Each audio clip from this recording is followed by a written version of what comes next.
এবছরের অকশনে টাকার বর্ষা হতে চলেছে। নতুন নিয়ম এনেছেন জয় শাহ, আর এই নিয়মে ক্রিকেটাররা কোটিপতি হয়ে যাবেন। এবছরের অকশনে পাস বাড়িয়ে করা হয়েছে 120 কোটি টাকা, অর্থাৎ প্রত্যেকটি ফ্র্যাঞ্চাইজি দল অকশন টেবিলে প্লেয়ার কিনতে 120 কোটি টাকা খরচা করতে পারবে। একটি ফ্র্যাঞ্চাইজি দল সর্বাধিক 6 জন প্লেয়ারকে রিটেন করতে পারবে।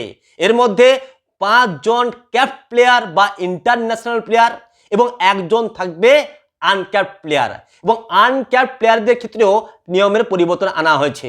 যদি কোনো প্লেয়ার 5 বছর ইন্টারন্যাশনাল ক্রিকেট না খেলে তাহলে তাকে আনক্যাপ প্লেয়ার হিসাবে ঘোষণা করা হবে বা ধরা হবে। ওই কারণে মহেন্দ্র সিং ধোনি বেনিফিট পাবেন।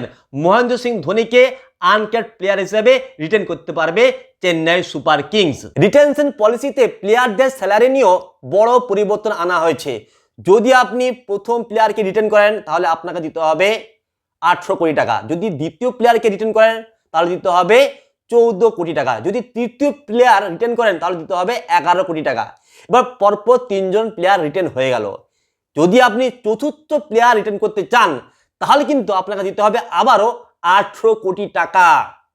যদি আপনি পঞ্চম প্লেয়ার রিটেন করতে চান তাহলে আপনাকে দিতে হবে 14 কোটি টাকা। এই পরিবর্তন আনা হচ্ছে এবারে রিটেনশন পলিসিতে। এবং যদি আপনি আনক্যাপড প্লেয়ার রিটেন করতে চান তাহলে আপনাকে দিতে হবে 4 কোটি টাকা। যদি আপনি 5 জন প্লেয়ার রিটেন করেন তাহলে আপনার খরচা হবে 75 কোটি টাকা। যদি আপনি 6 জন প্লেয়ার রিটেন করেন তাহলে আপনার খরচা হবে 79 কোটি টাকা। এছাড়া খুব বড় একটা পরিবর্তন আনা হয়েছে প্লেয়ারদের ম্যাচ ফিসের ক্ষেত্রে। প্রত্যেকটি প্লেয়ারকে এবার ম্যাচ ফিস দিতে হবে 7.5 লাখ টাকা করে। যদি কোনো প্লেয়ার 14টি ম্যাচ খেলেন তাহলে তিনি পাবেন প্রায় 1 কোটিরও বেশি টাকা।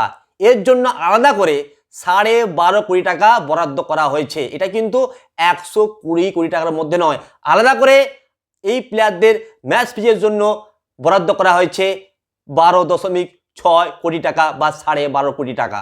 যদি কোনো ফ্র্যাঞ্চাইজি দল ইচ্ছা করে তাহলে সেই ফ্র্যাঞ্চাইজি দল 5 জন প্লেয়ারই ইন্টারন্যাশনাল প্লেয়ারই রাখতে পারবে, অর্থাৎ বিদেশি প্লেয়ার 5 জন রাখা যাবে।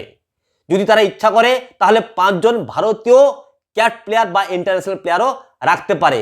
এখানে ইন্টারন্যাশনাল প্লেয়ার বা বিদেশ প্লেয়ারের সঙ্গে ভারতীয় প্লেয়ারের কোনো ভেদাভেদ নেই। আপনি ইচ্ছা করলে 5 জন বিদেশ প্লেয়ার রাখতে পারেন কিংবা 5 জন ভারতীয় ক্যাপ প্লেয়ার বা ইন্টারন্যাশনাল প্লেয়ার রাখতে পারেন।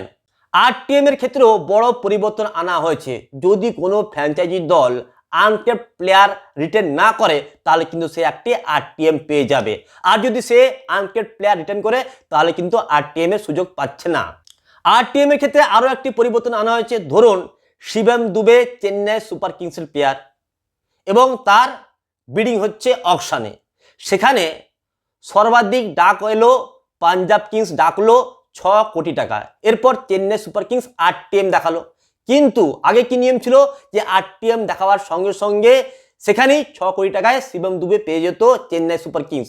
কিন্তু এক্ষেত্রে বড় পরিবর্তন আনা হয়েছে। এক্ষেত্রে কি পরিবর্তন আনা হয়েছে? 6 কোটি টাকা যখন দাম নির্দিষ্ট করা হলো শিবম দুবে, চেন্নাই সুপার কিংস দেখিয়ে দিল আরটিএম, কিন্তু পুনরায় আবার পাঞ্জাব কিংস একটা সুযোগ পাবে এই দাম বাড়ানোর। যদি পাঞ্জাব কিংস আবার বলে দেয় যে আমরা 9 কোটি টাকা দেব, তখন কিন্তু পাঞ্জাব কিংস শিবম দুবেকে পেয়ে যাবে। এই বড় পরিবর্তন আনা হয়েছে নতুন আরটিএম এর ক্ষেত্রে। তো বন্ধুরা, আইপিএল এর নতুন নিয়ম আপনাদের কেমন লাগলো অবশ্যই আপনারা কমেন্ট বক্সে লিখে জানাবেন।